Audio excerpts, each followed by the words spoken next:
नमस्कार दोस्तों, decode exam में आप सभी का स्वागत है। आज की क्लास में हम लोग डिस्कस करेंगे मॉक टेस्ट 27 जो कि आपके यूपीपीसीएस प्रीलिम्स और आरओ एआरओ दोनों परीक्षाओं के लिए बहुत ही महत्वपूर्ण है। तो चलिए आज की क्लास को स्टार्ट करेंगे मेरे साथ ऐश्वर्या सिंह के साथ। क्लास अगर आपने इसके पहले की क्लासेस नहीं देखी है तो आप प्लेलिस्ट में जाकर उन टेस्ट को भी एक बार ज़रूर देखिए। आज की क्लास को स्टार्ट करने से पहले थोड़ी सी इंफॉर्मेशन मैं आप लोगों को देना चाहूँगी फाउंडेशन कोर्स के बारे में, जो कि डिकोड एग्जाम आप लोगों के लिए लेकर आया है यूपीपीसीएस 2025 के लिए। इस फाउंडेशन कोर्स में हम प्रीलिम्स और मेंस दोनों को कवर करते हुए चल रहे हैं। प्रीलिम्स में आपके जीएस पेपर के साथ साथ CSAT paper plus current affair करवाया जाएगा, और मेंस की अगर हम बात करें तो यहाँ पर आपके जीएस पेपर्स के साथ साथ क्लास हिंदी और ऐसे पेपर भी इंक्लूडेड होगा, प्लस करंट अफेयर अपडेट होता रहेगा। तो अगर इस कोर्स से आपको जुड़ना है तो यहाँ पर आपको व्हाट्सएप नंबर दिख रहा होगा, इस पर आप कांटेक्ट कर सकते हैं। डिकोड एग्जाम आप लोगों के लिए एक राइटिंग कोर्स भी लेकर आया है जो कि मेंस 2024 के लिए है यूपीपीसीएस। यहाँ पर जो आपका जीएस का सिलेबस है उसको वेरियस टॉपिक्स में डिवाइड कर दिया गया है, और हर टॉपिक से रिलेटेड 5 प्रश्न ऐसे दिए जाते हैं जिसके कि आंसर्स आप लिख के हमें सेंड करते हैं, और हमारे यहाँ के फैकल्टी उसको इवैल्यूएट करके आपको फीडबैक देते हैं। प्लस 5 क्वेश्चंस ऐसे होते हैं जिसके कि मॉडल आंसर्स कोचिंग द्वारा आपको प्रोवाइड किए जाते हैं। तो हर टॉपिक से रिलेटेड 10 क्वेश्चंस आपको मिल जाते हैं। तो यहाँ पर जो आपका सिलेबस है उसको वेरियस टॉपिक्स में डिवाइड करके आपको क्वेश्चन आंसर्स के फॉर्मेट में आपको आपका टेस्ट मिल जाता है। तो जो परेशानी स्टूडेंट्स को होती है कि मैम सिलेबस तो कवर कर लिया, आंसर किस तरीके से लिखना है ये नहीं समझ में आ रहा है, वो परेशानी आपकी यहाँ पर दूर हो जाती है। तो अगर इस कोर्स से आपको जुड़ना है तो यहाँ पर आपको नंबर दिख रहा होगा, आप इस नंबर पर कांटेक्ट कर सकते हैं। चलिए अब आज की क्लास का हम क्या करेंगे, पहले प्रश्न को देखेंगे। लेकिन पहले प्रश्न को देखने के पहले मैं आप लोगों को एक चीज़ सजेस्ट करूंगी जो कि हर क्लास में मैं आपसे कहती हूँ कि एक नोटबुक रखिए और पेन रखिए, जितने भी इंपॉर्टेंट पॉइंट्स हैं सब नोट डाउन करते हुए चलिए। और आप में से कई स्टूडेंट ने कहा था कि मैम क्लास के स्टार्टिंग में ही बता दिया करिए कि कौन सा सब्जेक्ट कवर करने वाली हैं। तो आज के क्लास में हम लोग हिस्ट्री, पॉलिटी, ठीक है, और एनवायरनमेंट, इकोलॉजी, ज्योग्राफी सबके क्वेश्चंस को देखेंगे।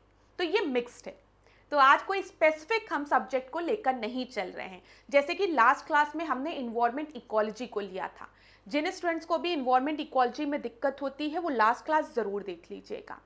और एक दूसरा काम आप लोग क्या करोगे, जल्दी से लिखो लिस्ट ऑफ सिलेक्टेड कैंडिडेट और अपने एग्जाम का नाम लिखो, यूपीपीसीएस 2025, आरओ 2023, जिस एग्जाम में भी आप अपीयर हो रहे हैं, और उसमें अपना नाम लिखो कि ऐसा इमेजिन करो कि अब आपका जो नाम है ना लिस्ट ऑफ सिलेक्टेड कैंडिडेट में है। और ये नाम लिखने के बाद ना अपने आप से एक प्रॉमिस करो कि मैं अपने प्रति वफादार रहूंगा या मैं अपने प्रति वफादार रहूंगी, मतलब मैं परिश्रम करूंगा, रोज मैं पढ़ाई करूंगी, समझ में आ रहा है? तभी आपका सिलेक्शन होगा। देखिए क्लास, ये जो फेज होता है वो बहुत ही स्ट्रगलिंग फेज होता है, सबको पता है। एक दिन आप बहुत पढ़ेंगे, दूसरे दिन आप कुछ भी नहीं पढ़ेंगे, तो इससे कुछ नहीं होगा। आपको रोजाना पढ़ना है, भले थोड़ा थोड़ा पढ़ना है, लेकिन रोजाना अपना टारगेट तय करना है और उस टारगेट को पूरा भी करना है। और टारगेट ऐसा मत रखिए अभी कि मैं हिस्ट्री एक ही दिन में पढ़ डालूंगा, नहीं मैं पॉलिटी एक ही दिन में पढ़ डालूंगा, नहीं। जब एग्जाम पास आ जाएगा तब उस समय क्विक रिवीजन बहुत ज़रूरी होता है। लेकिन अभी आप क्या करिए, रोज कुछ कुछ टॉपिक्स को रखिए और कहिए आज मैं इस टारगेट को कंप्लीट करूंगा, और उस टारगेट को कंप्लीट करने के बाद मेरा मॉक टेस्ट भी देखिए, साथ ही साथ उस लिस्ट ऑफ सिलेक्टेड कैंडिडेट में खुद का नाम लिखिए। इस पूरे फेज में अगर आपकी कोई मदद कर सकता है तो वो आप खुद हैं। अगर आपके अंदर कॉन्फिडेंस ही नहीं है तो फिर कोई भी आपको सिलेक्शन नहीं दिला पाएगा, मैं पढ़ाऊं या कोई दूसरा फैकल्टी पढ़ाए, ये बहुत बड़ा क्या कटु सच है। तो अपने पे भरोसा रखिए, अपने ईश्वर पे भरोसा रखिए, माता पिता के आशीर्वाद पर, अपने शुभ चिंतकों के आशीर्वाद पर भरोसा रखिए, और अपने फैकल्टीज पे भी भरोसा रखिए। कहीं पर भी आपको दिक्कत होती है हम आपकी मदद करेंगे, लेकिन उसके लिए आपको खुद पढ़ना पड़ेगा। तो पढ़िए, खूब अच्छे से पढ़ी और एकदम स्माइल के साथ आज के सेशन को लगाते हैं। जो भी अभी अभी इसके पहले कोई भी दुख था, दर्द था या सिलेक्शन नहीं हुआ, समय बीत रहा है, सब दुख दर्द को 2 मिनट झाड़ दो, हटा दो, ठीक है। यहाँ पर कंसेंट्रेट करते हैं। चल अब यहाँ पर देखो क्लास क्या बोला गया है, which of the following is not correctly match as per constitution of India, ठीक है। भारतीय संविधान के अनुसार निम्नलिखित में से कौन सा सुमेलित नहीं है। तो द पंचायत की जब हम बात करते हैं तो आप सभी को पता होगा कि इसके बारे में पार्ट 9 में बोला गया है और 73rd कॉन्स्टिट्यूशनल अमेंडमेंट एक्ट के थ्रू इसे हमारे संविधान में जोड़ा गया है, ठीक है। 73rd। इसके बाद देखिए म्युनिसिपैलिटीज की बात की गई है, नगर पालिका की, तो ये पार्ट 9 में दिया गया है, बिल्कुल सही है, ठीक है। इससे किस संविधान संशोधन द्वारा जोड़ा गया है, 74th कॉन्स्टिट्यूशनल अमेंडमेंट एक्ट के थ्रू, याद रखिएगा। दी कोऑपरेटिव सोसाइटी की बात की गई है, सहकारी समितियों के बारे में, तो ये किस में दिया गया है, पार्ट 9 बी में दिया गया है, ठीक है, कोई दिक्कत। और इससे किस संविधान संशोधन द्वारा जोड़ा गया है, 97th कॉन्स्टिट्यूशनल अमेंडमेंट एक्ट के थ्रू, याद रखिएगा। हो सकता है परीक्षा में कभी आपको पार्ट दे दिया जाए, मतलब मेरे कहने का मतलब सुनिएगा, हो सकता है panchayat, municipality, cooperative society, tribunals, इसकी बात ना की जाए, बस आपको ये दे दिया जाए पार्ट 4, पार्ट 9, पार्ट 9A, ठीक है, पार्ट 9B और यहाँ पर जैसे पार्ट 10 जो भी, और यहाँ पर आपको अमेंडमेंट दे दिया जाए। अब आपको मैच करने को, सुमेलित करने को दे दिया जाए, तो इस तरीके से भी परीक्षा में प्रश्न बन सकता है, तो याद रखिएगा। अब देखिए आखिरी जो दिया गया है वो ट्रिब्यूनल्स की बात की गई है, दिया गया है ट्रिब्यूनल्स जो है वो पार्ट 10 में है, ये आपका गलत है। ट्रिब्यूनल्स की जब हम बात करेंगे तो ये पार्ट 14A में है, याद रखिएगा, ठीक है, पार्ट 14A में। और किस संविधान संशोधन द्वारा ट्रिब्यूनल्स को हमारे संविधान में जोड़ा गया है, तो ये भी याद रखिएगा, 42nd कॉन्स्टिट्यूशनल अमेंडमेंट एक्ट द्वारा। और किस कमिटी ने ट्रिब्यूनल्स की बात की थी, किस कमिटी ने रिकमेंड किया था ट्रिब्यूनल्स को ऐड करने के लिए, तो स्वर्ण सिंह कमिटी ने, ये भी इंपॉर्टेंट है। तो यहाँ पर आपका कौन सा करेक्टली मैच नहीं था, डी, ये ध्यान रखिएगा क्लास, प्रश्न किसी भी तरीके से पूछा जा सकता है और ये एक प्रीवियस ईयर का क्वेश्चन है, PYQ है, ठीक है, तो याद रखिएगा। चलिए ट्रिब्यूनल से रिलेटेड हम लोग कुछ और इंपॉर्टेंट पॉइंट्स को अभी डिस्कस कर लेते हैं। जैसे मैंने आपको बता दिया कि ट्रिब्यूनल जो है वो हमारे संविधान में 42nd कॉन्स्टिट्यूशनल अमेंडमेंट एक्ट के थ्रू जोड़ा गया है। किस कमिटी ने रिकमेंड किया था ट्रिब्यूनल्स के बारे में, तो स्वर्ण सिंह कमिटी ने, ये भी याद रखिएगा, याद रहेगा ना, स्वर्ण सिंह कमिटी। साथ ही साथ आप याद रखेंगे ये किस पार्ट में है, ये पार्ट 14A में है, ठीक है, पार्ट 14A में। अब आपको परीक्षा में दे दे कि ट्रिब्यूनल जो है पार्ट 14 में है, तो भी आपका उत्तर जो होगा वो गलत होगा। यहाँ पर ए आपको याद रखना है, पार्ट 14A में ट्रिब्यूनल्स के बारे में बात किया गया है, जिसको किस कमेटी ने रिकमेंड किया था, स्वर्ण सिंह कमेटी ने रिकमेंड किया था, और किस संविधान संशोधन द्वारा जोड़ा गया था, 42nd कॉन्स्टिट्यूशनल अमेंडमेंट एक्ट द्वारा। ट्रिब्यूनल्स में 2 अनुच्छेद हैं जो कि आपकी परीक्षा के लिए इंपॉर्टेंट है, 323A और 323B, ये भी याद रखिएगा। 323A की जब हम बात करते हैं तो यहाँ पर हम एडमिनिस्ट्रेटिव ट्रिब्यूनल्स की बात करते हैं, यहाँ पर हम प्रशासनिक अधिकरणों की बात करते हैं, याद रखिएगा, प्रशासनिक, एडमिनिस्ट्रेटिव, मतलब पब्लिक सर्विस से रिलेटेड कोई भी डिस्प्यूट होगा, कोई भी केस होगा तो वो 323A में आएगा, एडमिनिस्ट्रेटिव ट्रिब्यूनल में आएगा, प्रशासनिक अधिकरणों में आएगा। और कोई अदर मैटर होगा अगर, तो वो 323B में आएगा, ये भी चीज़ याद रखिएगा। अभी मैं आपको क्विक रिवीजन करा दूंगी, परेशान मत होइएगा। जैसे यहाँ पर एग्जाम्पल दिया गया है कि अगर हम बात करें 323A में, तो इसमें सेंट्रल एडमिनिस्ट्रेटिव ट्रिब्यूनल की बात की गई है।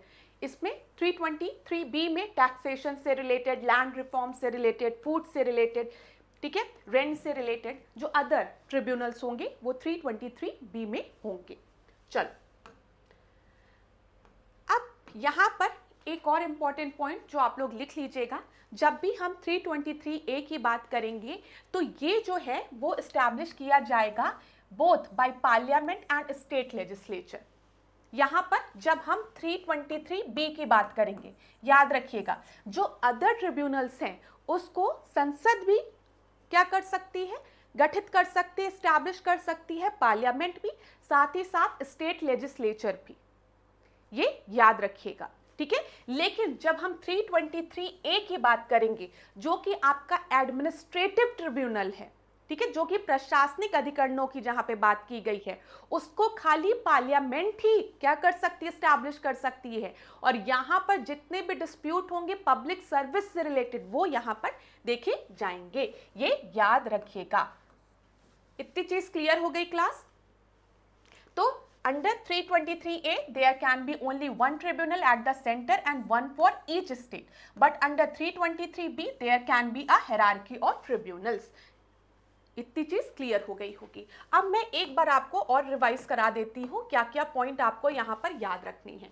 ध्यानपूर्वक मेरी बात को सुनिएगा जो मैं आपको बताने जा रही हूँ। कभी भी ट्रिब्यूनल्स मतलब अधिकरणों की हम बात कर रहे हैं, आप लिखते चलिएगा। ट्रिब्यूनल्स भी आप लिख सकते हैं ना क्लास, इतना हिंदी और इंग्लिश में थोड़ा सा आपको आना भी चाहिए। पेपर में हो सकता है इसी तरीके से प्रश्न पूछ ले। तो सबसे पहले आप याद रखेंगे, जब हम पार्ट की बात करेंगे, ध्यान दीजिएगा क्लास, जब हम पार्ट 14A की बात करेंगे, पेपर में कंफ्यूज करने के लिए आपको यहां पर दे सकता है 14B, 14C या फिर 14 ही दे, लेकिन आप याद रखिएगा 14A में हम ट्रिब्यूनल्स की बात करते हैं। तो ये आपका किस संविधान संशोधन द्वारा जोड़ा गया है? 42nd कॉन्स्टिट्यूशनल अमेंडमेंट एक्ट द्वारा। किस कमिटी की रिकमेंडेशन में? तो आप याद रखेंगे स्वर्ण सिंह कमिटी के रिकमेंडेशन पे, ठीक है। ये पॉइंट आपको याद रहेगा, बताओ। अब यहां पर जो इंपॉर्टेंट बात है वो दो आर्टिकल्स यहाँ पे 323A याद रखिएगा और 323B याद रहेगा क्लास। 323A की जब हम बात करते हैं तो यहाँ पर एडमिनिस्ट्रेटिव ट्रिब्यूनल्स की बात करते हैं, मतलब जो भी इशू पब्लिक सर्विस से रिलेटेड होगा वो एडमिनिस्ट्रेटिव ट्रिब्यूनल में जाएगा, ठीक है, याद रहेगा। और यहाँ पर अदर ट्रिब्यूनल्स की हम बात करेंगे, अदर ट्रिब्यूनल की दूसरे मैटर्स में। अब अदर ट्रिब्यूनल्स की हम बात कर रहे हैं तो ये ट्रिब्यूनल्स बहुत ढेर सारे केसेस से रिलेटेड हो सकता है, जैसे हमने देखा लैंड रिफॉर्म से, रेंट से रिलेटेड। तो इसका गठन पार्लियामेंट भी कर सकती है, मतलब संसद भी कर सकती है, साथ ही साथ स्टेट लेजिस्लेचर भी कर सकता है, स्टेट लेजिस्लेचर, ठीक है, याद रखिएगा।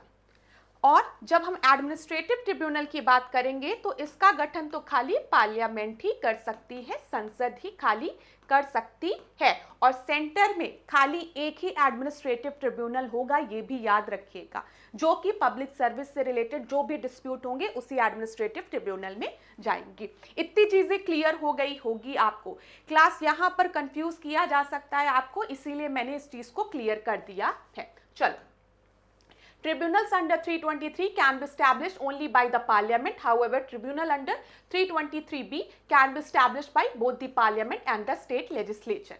323A में there can be only one tribunal at the center and one for each state. But under 323B there can be a hierarchy of tribunal. मतलब बहुत ढेर सारे ट्रिब्यूनल हो सकते हैं। इतनी चीजें क्लियर हो गई। नेक्स्ट क्वेश्चन को हम देखते हैं। नेक्स्ट क्वेश्चन यहाँ पर देखिए क्या दिया गया है। यहाँ पर राज दिया गया है और राजवंश दिया गया है। गोलकोंडा में कुतुब शाही थे, अहमदनगर में निजाम शाही और बीजापुर में इमाम शाही। तो आपको बताना है कौन सा यहाँ पर सही है, नॉट करेक्टली मैच्ड है। ध्यान दीजिएगा क्लास, क्या बोला गया है? Which of the following is not correctly matched. तो बताइए यहाँ पर आपका सही उत्तर क्या हो जाएगा? समय लेना हो तो आप समय भी ले सकते हैं। अब देखिए गोलकोंडा में अगर हम देखें कुतुब शाही है, ये बिल्कुल सही है। अहमदनगर में निजाम शाही भी है, लेकिन हम बीजापुर में जब देखते हैं तो यहाँ पर आदिल शाही है, ठीक है, याद रखिएगा। और यूसुफ आदिल खान जो था वो इसका संस्थापक था, ये भी याद रखिएगा। बीजापुर में आपके आदिल शाही है और संस्थापक कौन था? यूसुफ आदिल शाह। तो यहाँ पर आपका इनकरेक्ट कौन सा हो गया, ये इनकरेक्ट हो गया, उत्तर क्या हो गया, सी आपका सही उत्तर हो गया। ठीक है क्लास, कोई डाउट? चलिए सी देखिए आपका सही उत्तर है। जब हम बीजापुर की बात करते हैं तो यहां पर आदिल शाही वंश था, यहां पर आदिल शाही वंश था, ठीक है, जिसके के संस्थापक कौन थे, यूसुफ आदिल शाह, ठीक है। खान, खान देश की हम बात करते हैं तो यहां पर ध्यान दीजिएगा फारूकी वंश था, बरार में इमाज शाही थी, बीजापुर में आदिल शाही थी, अहमदनगर में निजाम शाही, गोलकोंडा में कुतुब शाही और बीदर में बरीद शाही। अगर आपको स्क्रीनशॉट लेना है तो आप स्क्रीनशॉट ले सकते हैं, मैं इरेज कर देती हूँ इंक, आप स्क्रीनशॉट ले लीजिए इसका, क्योंकि ऐसे प्रश्न भी बनते हैं, सुमेलित करने को दिया जाता है, एक तरफ आपको कभी कभी राजवंश दे दिया जाता है और संस्थापक के साथ सुमेलित करने को दिया जाता है, मैच करने को, या फिर कभी कभी राजधानी दे दी जाती है कि इस राज्य की राजधानी क्या थी, तो ऐसे भी प्रश्न बन सकता है। तो प्रश्न दोनों तरीके से बन सकता है और ये बेस्ट फॉर्मेट में आपको यहाँ पर दिया गया है चार्ट के फॉर्म में, तो आप इसका स्क्रीनशॉट ले लीजिए और आराम से इसको नोट डाउन कर लीजिएगा। बढ़े अगले प्रश्न में, चलो अगला प्रश्न देखते हैं हम लोग। अगला प्रश्न देखिए, ये चीज मैंने आपको बहुत अच्छे से पढ़ाई है अभी 1-2 टेस्ट पहले, और आज उसी चीज को हम लोग रिवाइज कर रहे हैं क्वेश्चन के माध्यम से। तो जिन स्टूडेंट्स ने भी पहले के टेस्ट को अच्छे से देखा होगा उनको इसका उत्तर आता होगा, ये इंपॉर्टेंट भी है, क्लास में आपको बता दे रही हूं।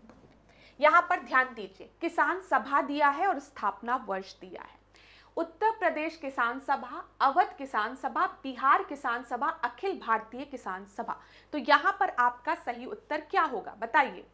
सबसे लास्ट में कौन सी किसान सभा बनी थी, अखिल भारतीय किसान सभा, कब, 1936 में। देखते हैं डी का 1936 एक ही जगह दिया गया, तब तो सीधे हमें उत्तर मिल गया।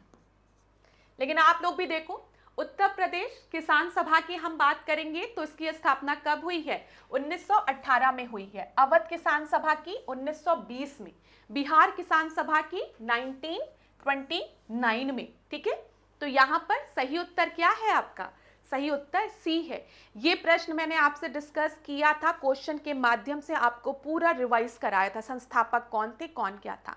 अभी मैं फिर रिवाइज करा देती हूँ, यहां पर आप देख लीजिए क्लास, तब हम आगे बढ़ते हैं। कहीं ऐसा तो नहीं है कि आंसर बहुत जल्दी बता दे रही हूँ, थोड़ा टाइम देना चाहिए आप लोगों को। आज मुझे लग रहा है मैंने जल्दी जल्दी आंसर्स बता दिए आपको, लेकिन आपको कहीं भी ऐसा लगता है कि मैम आंसर्स बहुत जल्दी बता रही हैं या बहुत लेट में बता रही हैं, तो यूट्यूब पे तो आप क्या स्पीड को मैनेज कर सकते हो, तो कोई दिक्कत ही नहीं है। तो स्पीड को अपने अनुसार मैनेज करके आप लोग देख लिया करो। चलो अब यहाँ पर हम लोग देख लेते हैं, एक बार पूरा रिवाइज कर लेते हैं। ध्यान दीजिएगा क्लास, जैसे मैं यहाँ पर बना रही हूँ उसी तरीके से आप भी अगर चाहें तो अपने नोटबुक में बना लीजिएगा। सबसे पहले हम 1918 की बात करते हैं, 1918 की। यहाँ पर 1918 में यूपी किसान सभा लिखिए, यूपी किसान सभा, ठीक है। यूपी किसान सभा में कौन कौन थे, गौरी शंकर मिश्र थे, इंद्र नारायण द्विवेदी थे, याद रखिएगा, ठीक है। उसके बाद आप 1920 पे आ जाएंगे। 1920 में अवध किसान सभा, अवध किसान सभा, ठीक है। अवध किसान सभा में बाबा रामचंद्र का नाम याद रखिएगा, बाबा रामचंद्र। फिर उसके बाद 1929 में आपको क्या याद रखना है, बिहार किसान सभा, बिहार किसान सभा, ठीक है। बिहार किसान सभा में किसका नाम याद रखना है, सहजानंद सरस्वती का,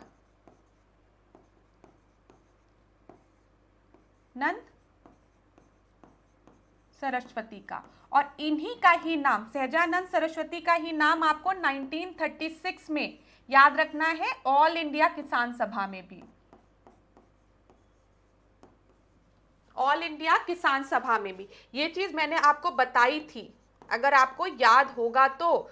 और साथ ही साथ एनजी रंगा का भी नाम आप याद रखिएगा, ये बहुत ही इंपॉर्टेंट है क्लास, ठीक है। इसको आपको याद रखना है, ऐसे फ्लो चार्ट के फॉर्म में बनाइएगा तो आपको पढ़ने में आसानी होगी। जैसे 1918 की बात हमने कर ली, यूपी किसान सभा, 1920 अवध किसान सभा, फिर 9 साल बाद 1929 बिहार किसान सभा, और फिर 1936 में हम देखेंगे ऑल इंडिया किसान सभा, ठीक है। ये याद रखिएगा कौन कौन एसोसिएटेड है, ये भी आपको पता होना चाहिए। इतनी चीजें क्लियर हो गई। चलो आगे बढ़ते हैं। अगला प्रश्न देखिए, यहां पर ध्यान से देखिएगा, मैं थोड़ा साइड हो जा रही हूं ताकि आप लोग क्लियरली देखें। एक क्लास में मैंने जब आपको खेड़ा सत्याग्रह पढ़ाया था, मैंने बताया था कि चंपारण, फिर अहमदाबाद मिल स्ट्राइक और खेड़ा सत्याग्रह, तो उसमें मैंने आपको बताया था कि वल्लभ भाई पटेल ने भी पार्टिसिपेट किया था, महात्मा गांधी भी थे, और शायद वहां पे मैंने बोलते बोलते बोल दिया था कि खेड़ा सत्याग्रह में वल्लभ भाई पटेल को सरदार की उपाधि मिली थी। वो थोड़ा सा गलत था, उसको मैं फिर से रिपीट कर दे रही हूँ। वैसे मैंने दूसरे टेस्ट में भी तुरंत आपको बता दिया था, आप याद रखिएगा खेड़ा सत्याग्रह में नहीं। जब हम बात करते हैं बरदौली सत्याग्रह में, बरदौली सत्याग्रह में मतलब वल्लभ भाई पटेल जी को सरदार की उपाधि दी गई थी वहां की महिलाओं द्वारा, तो तब से उनको हम सरदार वल्लभ भाई पटेल जी के नाम से जानते हैं, याद रखिएगा। चलो इस प्रश्न को देखें हम लोग। बरदौली सत्याग्रह के संदर्भ में निम्नलिखित कथनों में से सत्य कथन हमें चुनना है, सत्य चुनना है। इस सत्याग्रह के समय भारत का जो वाइसरॉय था वो लॉर्ड रीडिंग था, तो बताओ लॉर्ड रीडिंग था। चलो सोचो थोड़ी देर। इस सत्याग्रह में महिलाओं ने भाग लिया। अभी थोड़ी देर पहले आपकी मैम ने ही बता दिया कि बरदौली सत्याग्रह में वल्लभ भाई पटेल जी को सरदार की उपाधि बरदौली की महिलाओं द्वारा दी गई थी, तो इसका मतलब बरदौली सत्याग्रह में महिलाओं ने पार्टिसिपेट किया था, तो ये तो बिल्कुल सही है। पहला स्टेटमेंट गलत है। क्यों? लॉर्ड रीडिंग नहीं था इस समय, लॉर्ड इरविन था, याद रखिएगा। कौन था? लॉर्ड इरविन था। इंपॉर्टेंट चीज है क्लास। तो यहां पर आपका सही उत्तर क्या हो जाएगा? पूछा गया है कौन सा करेक्ट है, तो केवल दूसरा सही है। अब यहां पर क्या दिया गया है? ना डिड नॉट पार्टिसिपेट। एक मिनट ध्यान दीजिए, यहां पर एक टर्म मैंने ध्यान नहीं दिया, ये क्या दिया गया है? महिलाओं ने भाग नहीं लिया था, ठीक है, महिलाओं ने भाग लिया था, मैंने यहां पर डिड नॉट नहीं देखा था, इस वजह से गलत हो गया। चलो तो यहां पर आप लोग सही कर लो इसको, ये भी गलत हो गया ना। एक्सप्लेनेशन आपको बिल्कुल सही दिया गया है, लेकिन नहीं, आपकी मैडम ने नहीं पढ़ा। नहीं, मैंने नहीं पढ़ा। ऐसे ही एग्जामिनेशन हॉल में भी कई बार हमारे स्टूडेंट नहीं पढ़ते हैं और आता हुआ प्रश्न गलत हो जाता है, मेरी तरह ही, जैसे मैंने अभी किया। यहाँ पर नहीं लिखा गया है, ठीक है, डिड नॉट पार्टिसिपेट, इसी वजह से आपका ये भी स्टेटमेंट गलत हो जाएगा। यहाँ पर आपका पहले वाला तो हो गया, इरविन ने पार्टिसिपेट था उस समय और महिलाओं ने पार्टिसिपेट किया था और वल्लभ भाई पटेल जी को सरदार की उपाधि दी थी। डी आपका सही उत्तर हो गया। चलो अब यहां पर हम लोग लॉर्ड इरविन से रिलेटेड कुछ फैक्ट्स देख लें। लॉर्ड इरविन से रिलेटेड बताओ, 1926 से अगर 1931 का समय हम देखेंगे, 1926 से 1931 का समय हम देखें तो ये लॉर्ड इरविन का फेज है। लॉर्ड इरविन के फेज में अगर सबसे पहली चीज अगर आप देखेंगे तो साइमन कमीशन की हम बात कर सकते हैं, साइमन कमीशन की। अच्छा चलो मेरी बात सुनना, तब भी हो जाएगा, लिखती नहीं हूं, सुनना मेरी बात। साइमन कमीशन आप सभी को पता है, जब 1919 का एक्ट आया था जिसको कि हम लोग मॉन्टेग्यू चेम्सफोर्ड रिफॉर्म कहते हैं, 1919 एक्ट, ठीक है, उसमें एक प्रोविजन दिया गया था कि 10 साल बाद एक कमीशन अपॉइंट की जाएगी, ठीक है, जो कि मतलब एक तरीके से इंस्पेक्ट करेगी कि क्या क्या चेंजेस की ज़रूरत है, क्योंकि 10 साल हो जाएंगे तो कोई एक्ट आया है तो उसमें क्या क्या और इम्प्रूवमेंट की ज़रूरत है, इंस्पेक्ट करेगी हर चीज़ों को। तो 1919 में मॉन्टेग्यू चेम्सफोर्ड रिफॉर्म में ये बात कही गई थी, लेकिन 10 साल पहले ही एक कमीशन को बना दिया जाता है जिसका कि नाम होता है साइमन कमीशन, कि किस तरीके की कॉन्स्टिट्यूशनल मशीनरी की आवश्यकता है भारत में, हम कह सकते हैं। तो यहाँ पर जब साइमन कमीशन आता है तो आप सभी को पता है साइमन कमीशन के खिलाफ भारत में हर जगह गो बैक साइमन का नारा लगता है। क्यों लगता है? क्योंकि उसमें कोई भी भारतीय सम्मिलित नहीं रहते हैं। साइमन कमीशन में सारे यूरोपियंस रहते हैं। और अब अगर हम भारत में देखें तो इंडियन नेशनल कांग्रेस और बहुत सी ऐसी पार्टीज हैं जिनका की दबदबा है। तो अब इंडियन नेशनल कांग्रेस को ही ये लगने लगता है, अरे हम इतनी बड़ी पार्टी हैं और हमसे बिना पूछे आपने एक कमीशन बिठा दिया और उस कमीशन में किसी भी एक भारतीय को शामिल ही नहीं किया है आपने, और आप कह रहे हैं कि हमारे संविधान के उस पर विचार करेंगे, किस तरीके की मशीनरी होनी चाहिए इस पर विचार करने के लिए कमीशन आ रहा है। नहीं, ऐसा नहीं चलेगा। अब समय गया तो गो बैक साइमन का नारा हर जगह लगता है। और आप सभी को पता है जब लाहौर में Lala Lajpat Rai go back Simon go back Simon का जब विरोध कर रहे होते हैं, इसी के लिए साइमन कमीशन का विरोध कर रहे रहते हैं, उस समय लाठी चार्ज हो जाती है और लाला लाजपत राय को लाठियों से बहुत ज्यादा उनको चोट लग जाती है, जिसकी वजह से उनकी मृत्यु भी हो जाती है लाला लाजपत राय की।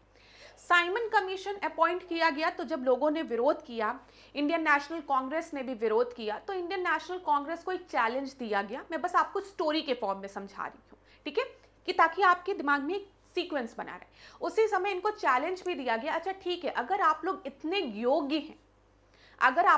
योग्य हैं तो एक काम करिए, आप लोग अपनी एक रिपोर्ट बनाइए और उस रिपोर्ट में इंडियन नेशनल कांग्रेस, मुस्लिम लीग, सारी पार्टीज एग्री करनी चाहिए। आप खुद की रिपोर्ट बनाइए, फिर हम देखते हैं। तो यहां पर इंडियन नेशनल कांग्रेस के जो उस समय के जो लीडर्स थे, जो बड़े लीडर्स थे, मोतीलाल नेहरू, उन्होंने एक रिपोर्ट बनाना शुरू की। और भी मेंबर्स थे इसमें, सुभाष चंद्र बोस, जवाहरलाल नेहरू और भी मेंबर्स थे। इन लोग ने एक रिपोर्ट बनाई और ताजुब की बात यह थी कि साइमन कमीशन की रिपोर्ट बनने के पहले ही नेहरू रिपोर्ट हमारे यहाँ बनकर तैयार हो गई थी। नेहरू रिपोर्ट हमारे यहाँ बनकर तैयार हो गई और उसमें हमने मांग किसकी की थी? अगर परीक्षा में पूछे कि नेहरू रिपोर्ट में मांग की गई थी डोमिनियन स्टेटस की, हमने डोमिनियन स्टेटस की डिमांड की थी नेहरू रिपोर्ट में। हमारे कुछ यंग लीडर्स जैसे सुभाष चंद्र बोस, जवाहरलाल नेहरू, ये चाहते थे कि अब हमें कंप्लीट इंडिपेंडेंस की मांग करनी चाहिए, हमें पूर्ण स्वराज की मांग करनी चाहिए।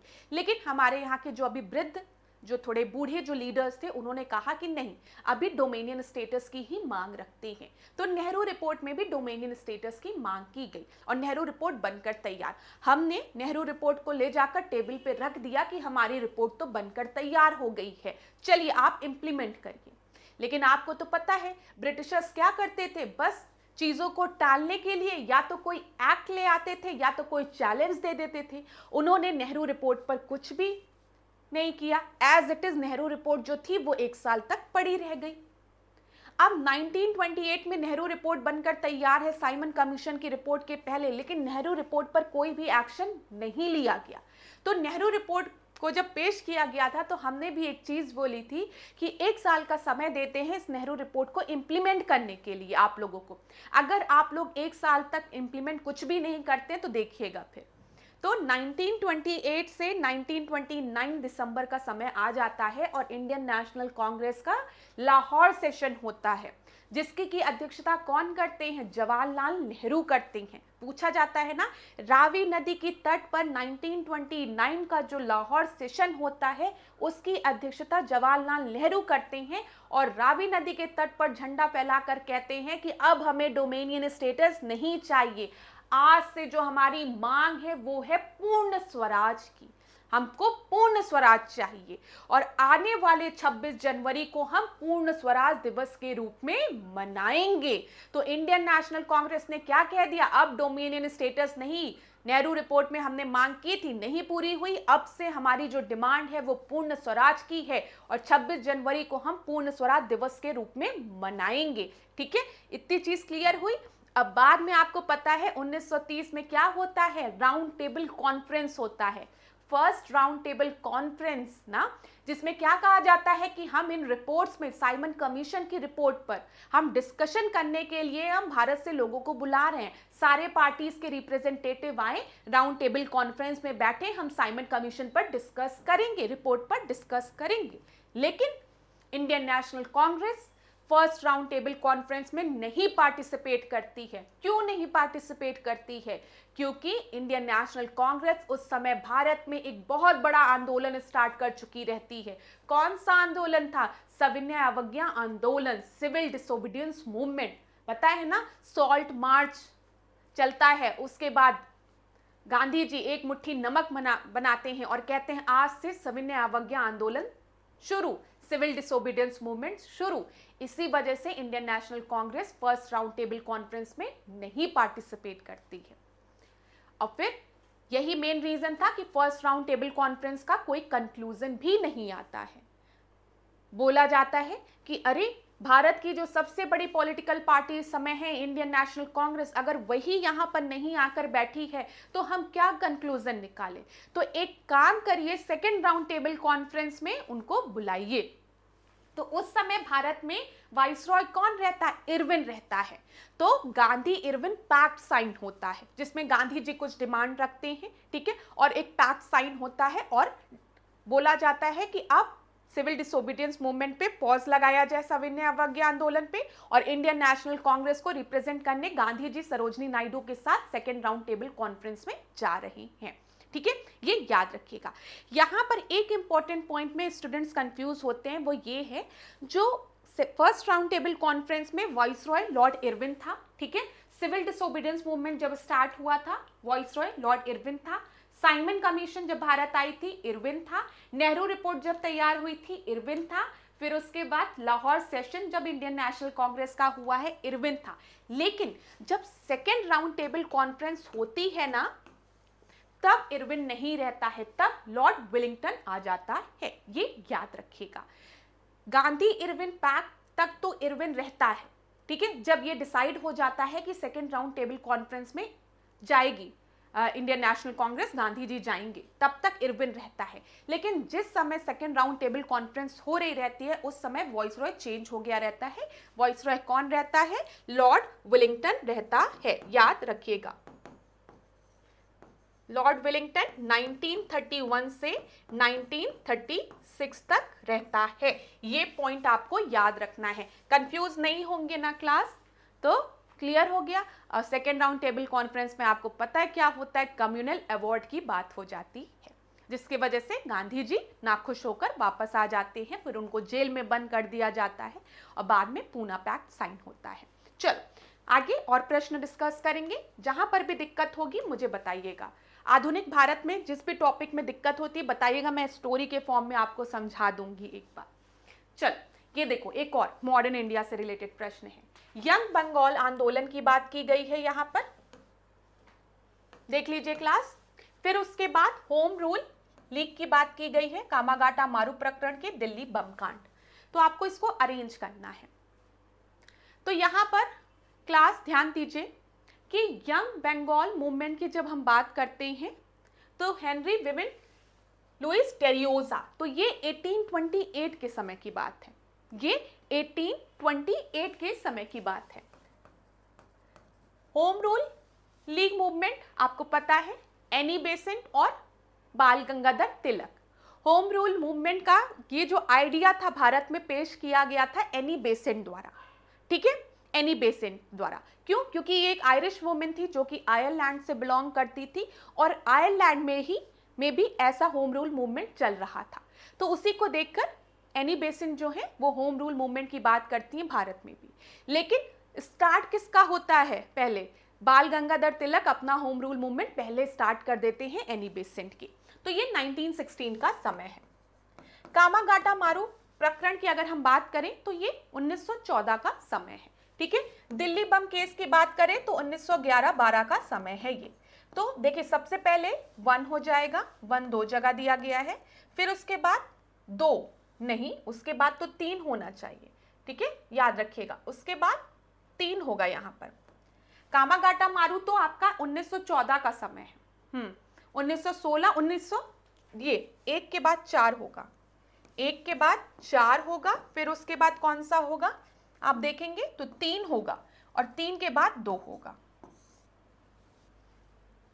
1 4 1 4 3 2, ठीक है, 1 4 3 2 आपका सही उत्तर होगा यहाँ पर, यहाँ पर गलत दिया गया, उसको सही कर लीजिएगा। देखिए यंग बंगाल मूवमेंट की जब हम बात करते हैं तो ये 1828 में हुआ, तो सबसे पहले ये आपका हो गया हेनरी विविन लुइस टेरियोजा द्वारा चलाया गया था। होम रूल आंदोलन की बात आप सभी को पता है, एनी बेसेंट और बाल गंगाधर तिलक 1916। दिल्ली बम कांड की अगर हम बात करेंगे 1912, तो दूसरा ये हो गया। फिर उसके बाद जब हम बात करते हैं 1914, तो ये तीसरा हो गया और चौथा ये हो गया। यही मैंने आपको बताया है, तो इसमें एक भी ऑप्शन सही नहीं है। यहाँ पर सबसे पहले आपका 1 हो जाएगा, फिर उसके बाद आपका 4 हो जाएगा, फिर 3 हो जाएगा, फिर 2 होगा।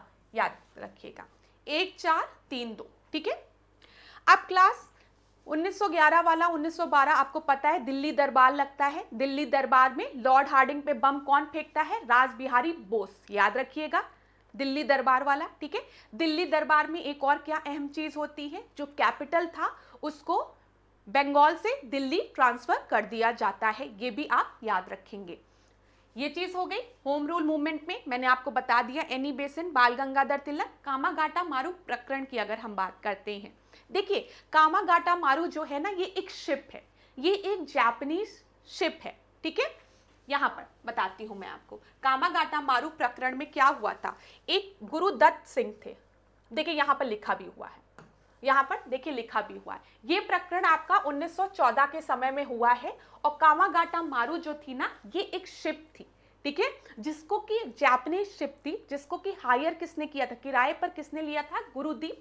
यहाँ पर लिखा होगा, अगर नहीं लिखा है तो मैं आप लोगों के लिए लिख देती हूँ, गुरुदत्त सिंह ने। ये भी हो सकता है परीक्षा में कभी आपसे पूछ ले।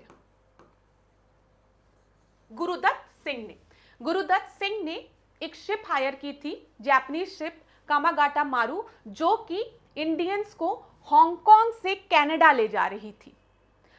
कनाडा में 1911-12 में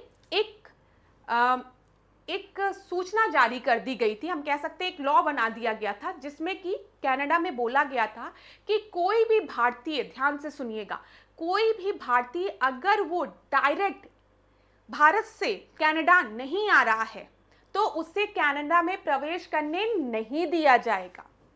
फिर से मैं बोल रही हूं, कनाडा में एक सूचना जारी कर दी गई थी कि कनाडा में अगर कोई भारतीय आ रहा है, ठीक है, और वो भारतीय डायरेक्ट हिंदुस्तान से नहीं आ रहा, किसी और देश से आ रहा है, तो उसे कनाडा में प्रवेश करने नहीं दिया जाएगा। ये लॉ बन गया था। तो उस समय जो लोग भारत के अलावा कहीं और रह रहे थे भारतीय, वो कनाडा में उनका प्रवेश पूरी तरीके से प्रोहिबिटेड हो गया था। लेकिन 1913 के समय कुछ ऐसा हुआ कि कनाडा सरकार ने कुछ 35 या 32 भारतीयों को अलाउ कर दिया, जो कि डायरेक्ट इंडिया से नहीं दूसरी कंट्री से आ रहे थे एंटर करने के लिए। जब ये बात गुरुदत्त सिंह को पता चली तो ये लोग बहुत खुश हो गए। इन्होंने कहा इसका मतलब अब अलाउ किया जा रहा है जो दूसरी कंट्रीज में भी इंडियंस रह रहे हैं उनको भी कनाडा में प्रवेश करने को।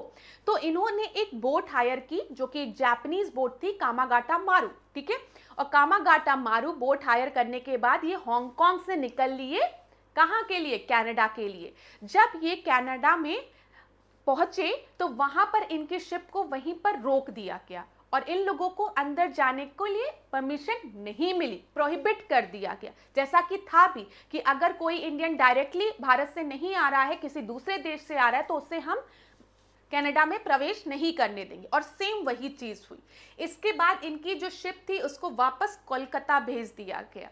ठीक है, और जब कोलकाता में इनकी शिप रुकी तो यहाँ पर जितने भी लोग थे, ठीक है, उस शिप में और जो ब्रिटिश ऑफिसर्स थे उनके बीच में हाथापाई हुई, जिसमें कुछ लोगों की मृत्यु भी हुई, साथ ही साथ बचे लोगों को जेल में बंद कर दिया गया। ये पूरा कामागाटा मारू प्रकरण है, याद रखिएगा। यही चीज आपकी यहाँ पर लिखी हुई है, अगर आप पढ़ेंगे तो यही चीज आपको मिलेगी कि देखिए कामागाटो जो प्रकरण है इसमें एक जापानीज स्टीमशिप, मतलब एक जापानीज जहाज को हायर किया गया था, कामागाटा मारू जिसका नाम था।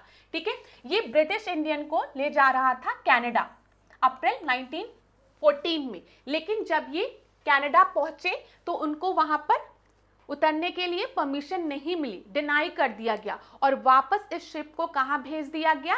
कोलकाता। देखो बजबज पोर्ट पर, ठीक है, जो कि कोलकाता में था। जब ये बजबज पोर्ट पर पहुंची तो यहाँ पर जो ब्रिटिश ऑफिसर्स थे, जब ये लोग उतर रहे थे तो इन लोग में हाथापाई हुई, जिसके वजह से कुछ लोगों की मृत्यु भी हो गई और जो लोग बचे उनको जेल में बंद कर दिया गया। ये यहाँ पर इतना आपको याद करने की जरूरत नहीं है कि 340 सिख थे, 24 मुस्लिम थे, 12 हिंदू थे। जो स्टोरी मैंने आपको बताई बस आप इतना याद रखिएगा। चलो आगे बढ़ते हैं अगले प्रश्न पे। जैव विविधता के मापन हेतु निम्नलिखित में से कौन सी विधि प्रयुक्त नहीं है? डायवर्सिटी के मेजरमेंट की यहाँ पर बात की गई है और बोला गया है कि कौन सी विधि, किस चीज का हम यूज नहीं करते हैं।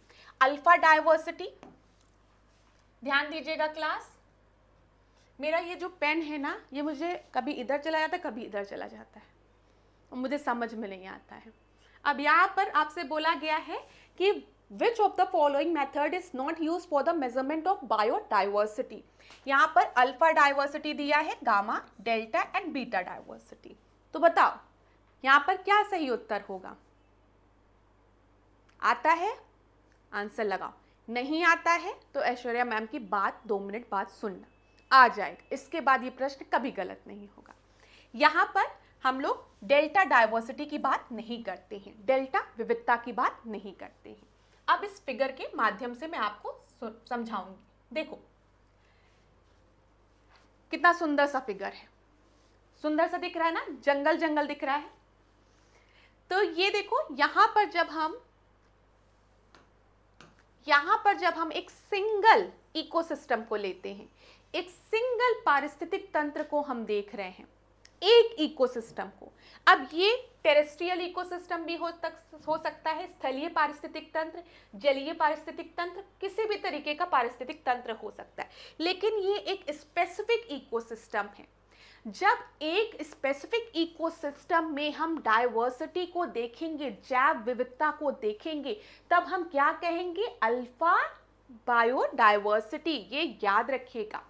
कोई भी एक स्पेसिफिक पारिस्थितिक तंत्र है, एक जलीय पारितंत्र है या फिर एक स्थलीय पारिस्थितिक तंत्र है, उस तंत्र में जब हम जैव विविधता को देखेंगे तो उसके लिए हम क्या टर्म यूज करेंगे? Alpha diversity.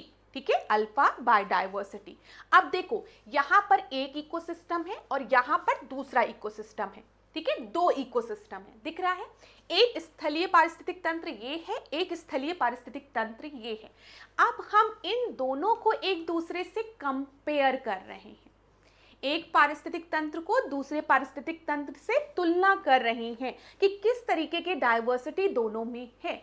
तो इसके लिए हम टर्म यूज करेंगे बीटा डाइवर्सिटी, बीटा बायोडाइवर्सिटी। ठीक है, डन। अब यहां पर हमने तीसरा भी ले लिया या चौथा भी ले लिया या 5वां भी ले लिया या 6वां भी ले लिया। कितना? अब हम जितने भी आपके पारिस्थितिक तंत्र हैं, जितने भी इकोसिस्टम हैं, उन सारे इकोसिस्टम को एक साथ रखकर स्टडी कर रहे हैं, कंपेयर कर रहे हैं, तो हम क्या कहेंगे? Gamma biodiversity. जब हम सिंगल की बात करेंगे, यहां पर ध्यान दीजिएगा क्लास, जब हम सिंगल की बात करेंगे तो वहां पर हम लोग अल्फा बायोडाइवर्सिटी की बात करेंगे। एक स्पेसिफिक पारिस्थितिक तंत्र में जो जैव विविधता है तो वो अल्फा। जब 2 को हम कंपेयर करेंगे तो बीटा। जब हम 2 से अधिक को एक साथ स्टडी करेंगे तो गामा बायोडाइवर्सिटी कहलाएगा। तो बायोडाइवर्सिटी को मेजर करने के लिए, जैव विविधता को मेजर करने के लिए अल्फा, बीटा, गामा मेजरमेंट होता है, डेल्टा नहीं होता है। चलो आगे बढ़ते हैं। यहां पर नंबर पे मत जाना, हम लोग कई प्रश्न कर चुके हैं। अगला प्रश्न देखते हैं, ध्यान दीजिएगा क्या दिया गया है। विजयनगर साम्राज्य में कुल 3 वंशों ने शासन किया था। विजयनगर साम्राज्य का बहमनी साम्राज्य से निरंतर संघर्ष चलता रहा। तो बताइए यहाँ पर विजयनगर साम्राज्य की अगर हम बात करें तो क्या वहां पर खाली 3 डायनेस्टीज थी? नहीं, ये गलत है। विजयनगर साम्राज्य का अगर हम देखें तो बहमनी साम्राज्य से स्ट्रगल चलता रहता था, ये सही है। पहला गलत है, दूसरा सही है।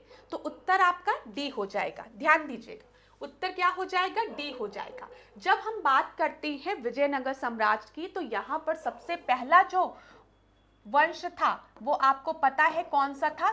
संगम था।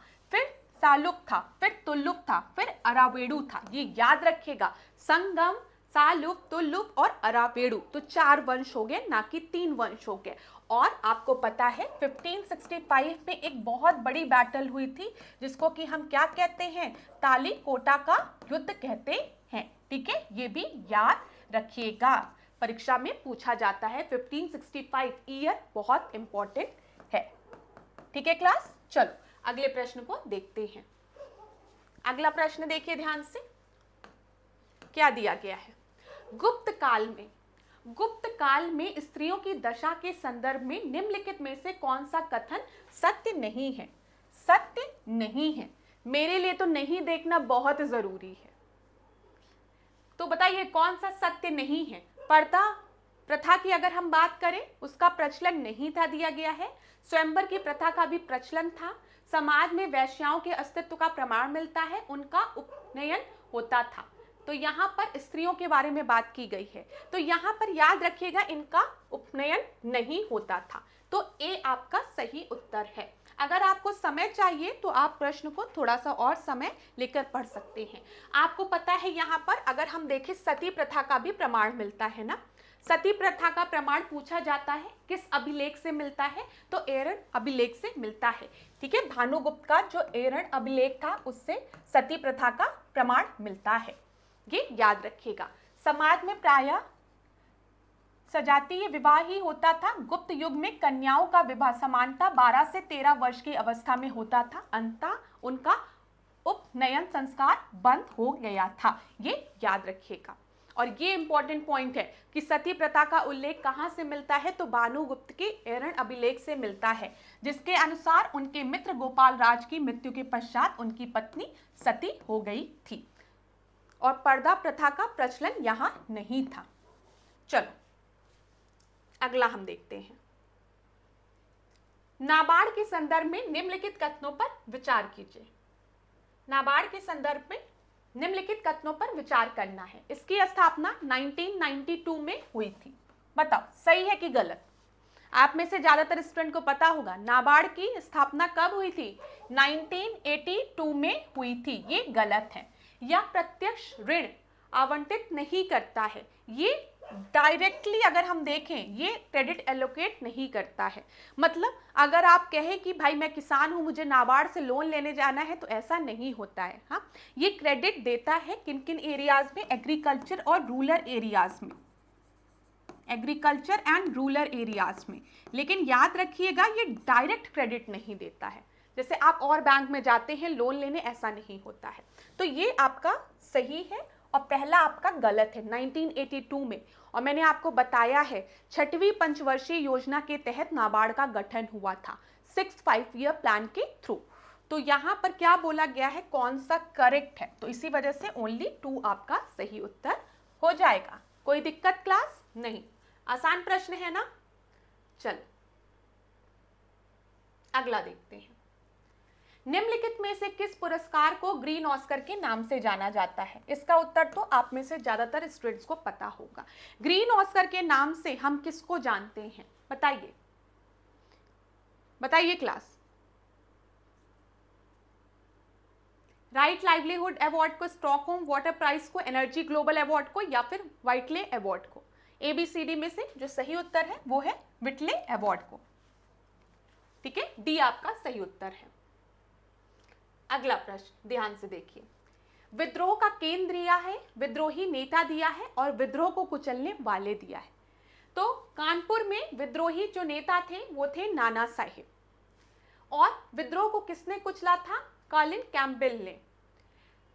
लखनऊ में बेगम हजरत महल कॉलिन कैम्पबेल ने कुचला था। झांसी में रानी लक्ष्मीबाई, जनरल यूरोज। तो बताइए यहाँ पर आपका सही उत्तर क्या है। कानपुर में नाना साहेब थे, बिल्कुल सही है। लखनऊ में बेगम हजरत महल आप सभी को पता है, झांसी में रानी लक्ष्मीबाई सही है। विद्रोह को कुचला किसने था, कॉलिन कैम्पबेल ने, सही है, ये भी सही है। जनरल यूरोज जो था उन्होंने झांसी के विद्रोह को कुचला था। तो यहाँ पर तो सभी बिल्कुल सही है। तो आपका सही उत्तर क्या हो जाएगा, डी आपका सही उत्तर हो जाएगा। ठीक है, अब देखो क्लास, अगर आपको इसका स्क्रीनशॉट लेना है तो आप ले लो।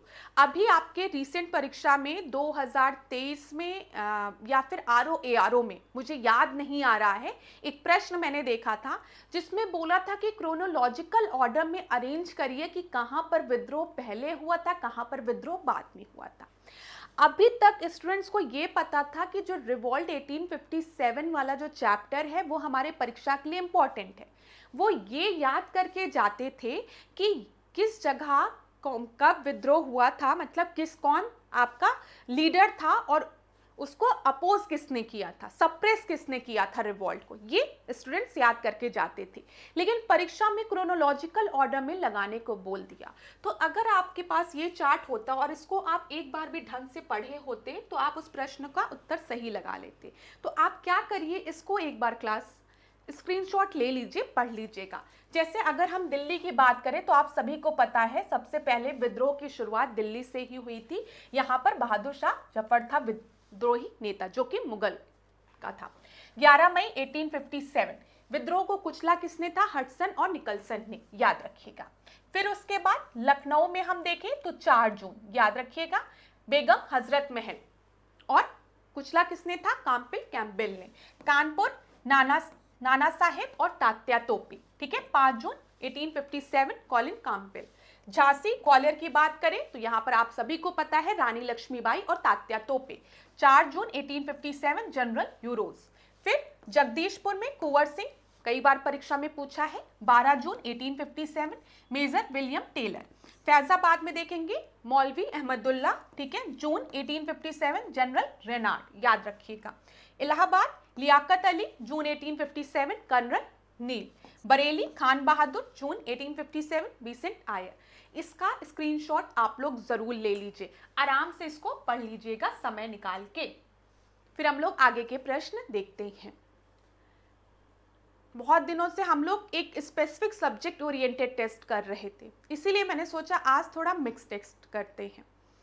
तो अभी हमने हिस्ट्री के क्वेश्चंस देखे, एनवायरनमेंट का क्वेश्चन देखा, ठीक है, पॉलिटी का भी देखा। अभी आगे हम लोग ज्योग्राफी के भी क्वेश्चन को देखते हैं। ये स्क्रीनशॉट ले लिया होगा आपने। चलो आगे बढ़ते हैं। जनसंख्या संक्रमण सिद्धांत की कुल कितनी अवस्थाएं होती हैं? ये पॉपुलेशन थ्योरी वाले जो क्वेश्चन होते हैं आपके परीक्षा में एक साल के दूसरे साल के गैप में देख लिए जाते हैं। बड़ा अच्छा लगता है ऐसा प्रश्न उन लोगों को, तो ध्यान दीजिएगा। जो भी एक्सप्लेनेशन दूंगी उस पर ज़्यादा ध्यान दीजिएगा, ठीक है। जो भी चीज़ एक्सप्लेन करूंगी अभी उसको ध्यान से नोट डाउन कर लेना। अब देखो टोटल स्टेजेस की बात यहाँ पर की गई है, तो टोटल स्टेजेस जो होते हैं पॉपुलेशन ट्रांजिशन थ्योरी में वो आपके 5 होते हैं, वो 5 होते हैं, ठीक है, ध्यान रखिएगा। अब यहाँ पर ध्यान दीजिए क्लास, जो मैं आपको बताने जा रही हूँ। जब हम जनसंख्या संक्रमण सिद्धांत की बात करते हैं, जब हम जनसंख्या संक्रमण सिद्धांत की बात करते हैं तो इसको दिया किसने था, इसको थॉमसन और नोटेस्टिन द्वारा दिया गया था। नोटेस्टिन और थॉमसन द्वारा दिया गया था, नाम इंपॉर्टेंट है, इसको नोट कर लो। इसमें हम देखते हैं कोलिन कार्क ने बाद में 5वीं अवस्था भी जोड़ी थी। जब ये सिद्धांत दिया गया था पॉपुलेशन ट्रांजिशन थ्योरी, तो इसमें खाली 4 स्टेजेस थे, जिसको कि दिया था थॉमसन और नोटेस्टिन ने, ठीक है। बाद में इसमें 5वां स्टेज जो जोड़ा है वो किसने जोड़ा है, कॉलिन क्लार्क ने जोड़ा है। याद रखिएगा, पूछा जा सकता है, एज इट इज लिख लो, कॉलिन क्लार्क का नाम और थॉमसन नोटेस्टिन दोनों का नाम। अब यहाँ पर जब हम प्रथम अवस्था देखते हैं तो प्रथम अवस्था में आपको क्या दिखता है, जो हम जन्म और मृत्यु दर देखते हैं ना, उच्च अस्थिर जन्म और मृत्यु दर और धीमी जनसंख्या वृद्धि, हम देखते हैं कि जो जन्म दर है और मृत्यु दर है वो आपकी क्या है, वो उच्च है एवं अस्थिर है, मतलब इनस्टेबल है और हाई है, जिसकी वजह से पॉपुलेशन ग्रोथ में आपके कोई भी इम्पैक्ट नहीं दिखेगा। देखो अगर लोग मर रहे हैं तो माइनस होगी जनसंख्या, कोई मर रहा है तो माइनस जनसंख्या होगी, और जन्म हो रहा है तो जनसंख्या में प्लस हो जाएगा। तो हम देखेंगे कि पहले स्टेज में उच्च भी है और अस्थिर भी है, जिसकी वजह से जो जनसंख्या में वृद्धि दर में हम बहुत धीमी गति देखेंगे, क्योंकि मर भी बहुत ज्यादा लोग रहे हैं, जन्म भी बहुत ज्यादा लोग रहे हैं। ठीक है, जन्म भी बहुत हो रहा है। द्वितीय अवस्था में अगर हम देखेंगे तो उच्च जन्म दर है और गिरती मृत्यु दर है। ठीक है, जो जन्म दर है मतलब बच्चे जो हो रहे हैं वो तो आपके तेजी से हो रहे हैं, लेकिन जो मृत्यु दर है वो धीमी है। धीमी है मतलब कम लोग मर रहे हैं, जिसकी वजह से जनसंख्या वृद्धि ज्यादा होगी। समझ में आ रहा है ना? आ रहा है ना समझ में? तो जनसंख्या वृद्धि जो है वो ज्यादा होगी। तृतीय अवस्था में देखोगे तो कम होती हुई जन्म दर और न्यून मृत्यु दर और कम होती हुई जनसंख्या। जन्म दर बहुत कम है और मृत्यु दर भी कम है, लेकिन जो जनसंख्या वृद्धि दर थी वो भी अब कम होगी। ठीक है, पहले धीमी होगी, फिर उसके बाद बहुत तेजी से जनसंख्या बढ़ेगी, फिर अब जनसंख्या वृद्धि दर जो है वो धीमे धीमे कम होने लगेगी। चतुर्थ अवस्था में देखेंगे तो निम्न जन्म और मृत्यु दर, धीमी जनसंख्या, तो मतलब मर भी नहीं रहे, जन्म भी नहीं ले रहे, तो बहुत धीमी ग्रोथ होगी। और पंचम अवस्था में देखेंगे तो जन्म और मृत्यु दर दोनों लगभग हो जाएगी, जितने लोग पैदा हो रहे हैं उतने लोग मर रहे हैं। ठीक है, इसके वजह से हम देखेंगे जनसंख्या वृद्धि में कोई भी प्रभाव नहीं पड़ेगा। जब जितने लोग मर रहे हैं उतने ही लोग जन्म ले रहे हैं, तो जनसंख्या वृद्धि में कोई भी प्रभाव नहीं पड़ेगा ना। अब बताओ जनसंख्या वृद्धि कब होगी? जब लोग मरेंगे कि पैदा होंगे? चलो बताओ, जनसंख्या वृद्धि कब होगी? जब लोग मरेंगे कि पैदा होंगे? जब लोग पैदा होंगे तो जनसंख्या वृद्धि होगी, जब लोग कम मरेंगे तब भी जनसंख्या वृद्धि होगी। ठीक है, ज्यादा लोग मरने लगेंगे तो जनसंख्या कम होने लगेगी। चलो समझ में आ गया होगा, इंटेलिजेंट हो तुम लोग। ज्यादा समझाऊंगी तो इसमें हौच पौच हो जाएगा सब कि क्या बोला। अब देखो, वर्ष 2011 की जनगणना के अनुसार निम्नलिखित में से किस राज्य की जनसंख्या वृद्धि भारत की जनसंख्या वृद्धि से कम है? बोला गया है। ठीक है, तो बताइए, बिहार, उत्तर प्रदेश, महाराष्ट्र, गुजरात। तो डायरेक्ट प्रश्न है ये। Population growth of which of the following state is less than the population growth of India? तो यहाँ पर आपका सही उत्तर है महाराष्ट्र। सी आपका सही उत्तर है। देख लो, अगर हम बात करें भारत की जनसंख्या वृद्धि दर तो वो कितनी है? मेरी पेन ये भाग जाती है।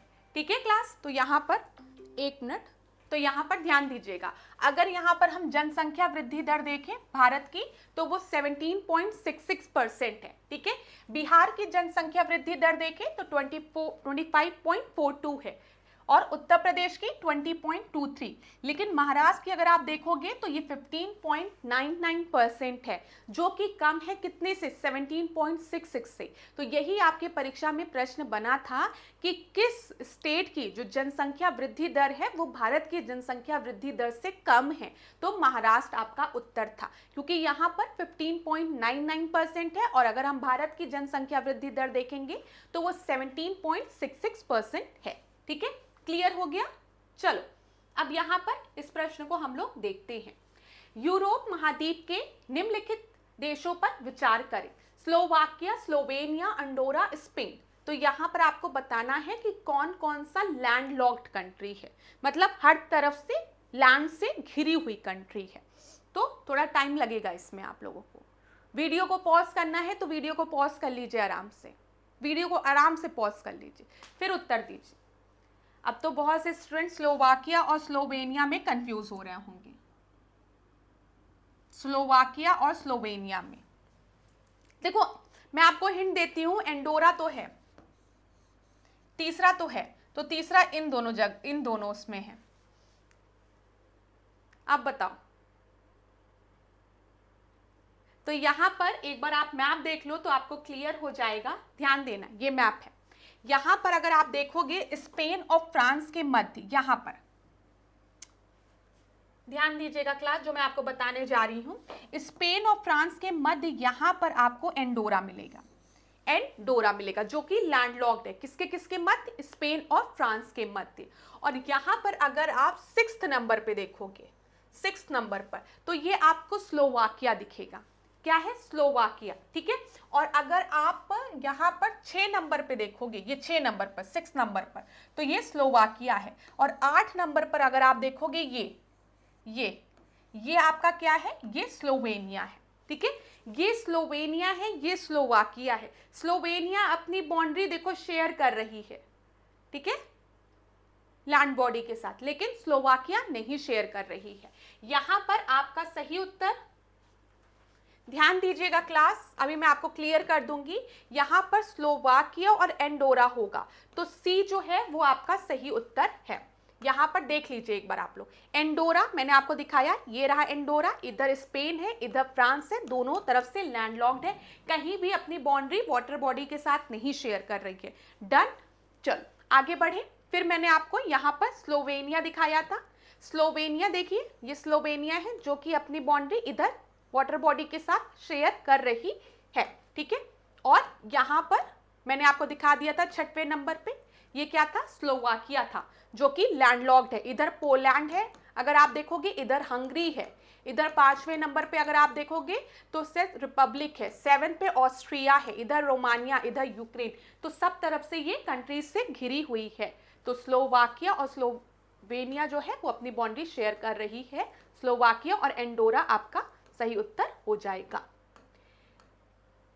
अगर आपको ऐसे देखना है तो आप ऐसे भी देख सकते हैं। स्लोवाकिया जो है वो लैंडलॉक्ड है, जो कि मैंने आपको बताया। स्लोवेनिया जो है वो लैंडलॉक्ड नहीं है, क्योंकि आप देख रहे थे वो वाटर बॉडी के साथ अपनी बाउंड्री शेयर कर रही थी एड्रियाटिक सी के साथ। ये देखो, ये क्या है, ये एड्रियाटिक सी है। ठीक है, एंडोरा जो है वो लैंडलॉक्ड है, स्पेन जो है वो लैंडलॉक नहीं है। क्यों? क्योंकि ये मेडिटेरेनियन सी और अटलांटिक ओशन के साथ अपनी बाउंड्री शेयर कर रही है। अगर आपको देखना है तो आप इधर देख भी सकते हो, ये देखो, इधर मेडिटेरेनियन सी और अटलांटिक ओशन के साथ ये अपनी बाउंड्री शेयर कर रही है। क्लियर? चल याद रखना, लैंडलॉक्ड कंट्री से प्रश्न आपके परीक्षा में पूछ लिए जाते हैं। स्पेन फिर दिया है, देखो इधर मेडिटेरेनियन सी हो गया ना, और इधर आपका अटलांटिक ओशियन हो गया, और ये स्पेन आपका हो गया।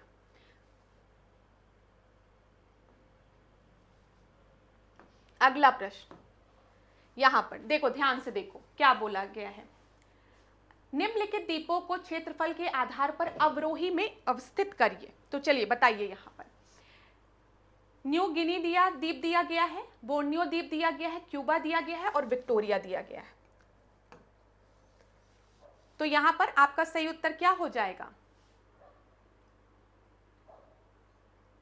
तो यहां पर सबसे पहले न्यू गिनी हो जाएगा एक, फिर बोर्निया हो जाएगा, फिर विक्टोरिया हो जाएगा, फिर क्यूबा हो जाएगा। तो बी आपका सही उत्तर है। हमें इन्हें डिसेंडिंग ऑर्डर में अरेंज करना था, तो बी आपका सही उत्तर है। मैंने बताया आपको, यहां पर देख लीजिए क्लास। अगर हम बात करें तो न्यू गिनी होगा, फिर उसके बाद बोर्नियो होगा, फिर विक्टोरिया होगा, फिर क्यूबा होगा। यहां पर न्यू गिनी देखोगे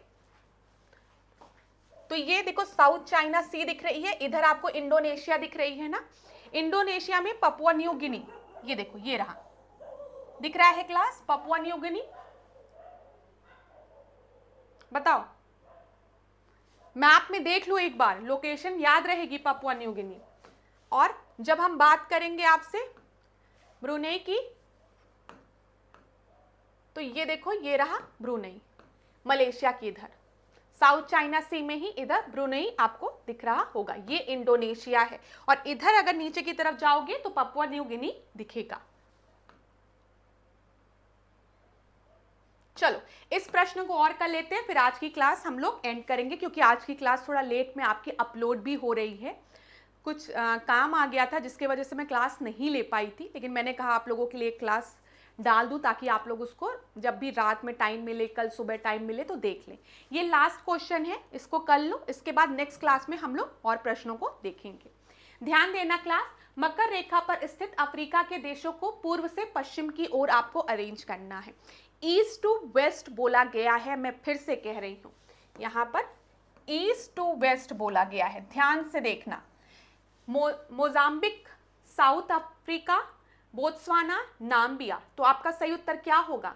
अब थोड़ा सा इमेजिन करो अफ्रीका का मैप, नीचे वाला पोर्शन, तो इधर अगर आप देखोगे तो सबसे पहले मोजाम्बिक आपको मिलेगा, ठीक है।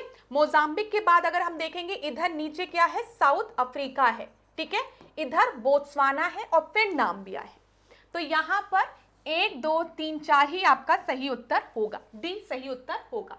ये मैप में देख लो, इसीलिए मैंने कहा ईस्ट टू वेस्ट याद रखना। ईस्ट टू वेस्ट जब हम जाएंगे इधर से तो आप इधर देखो, इधर ये तो मलावी है जो कि आपको ऑप्शन में नहीं दिया गया था, ये मोजाम्बिक है, ठीक है, मोजाम्बिक है। इधर आप देखोगे साउथ अफ्रीका है, फिर बोत्सवाना, फिर नाम्बिया, ठीक है। मलावी यहाँ पे है, ठीक है, इधर मोजाम्बिक है, इधर साउथ अफ्रीका, बोत्सवाना और यहाँ पर नाम्बिया, ये याद रखिएगा।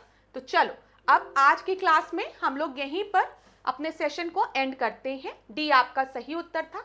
कुछ और प्रश्न थे लेकिन हम लोग अगले क्लास में उसको कवर कर लेंगे, टाइम को थोड़ा ध्यान रखने की आवश्यकता है। तो thank you so much class, आज के सेशन को यहीं एंड करेंगे। सॉरी आज क्लास में थोड़ी डिले हो गई, आप लोग समय निकाल के इस क्लास को ज़रूर देख लीजिएगा, यहाँ पर भी इम्पॉर्टेंट प्रश्न हैं। आने वाले क्लास में हम और इम्पॉर्टेंट प्रश्नों को डिस्कस करेंगे। आपको किसी भी पेपर में, किसी भी सब्जेक्ट में कहीं पर भी प्रॉब्लम होती है तो आप लोग मुझे कमेंट बॉक्स में बता दीजिएगा।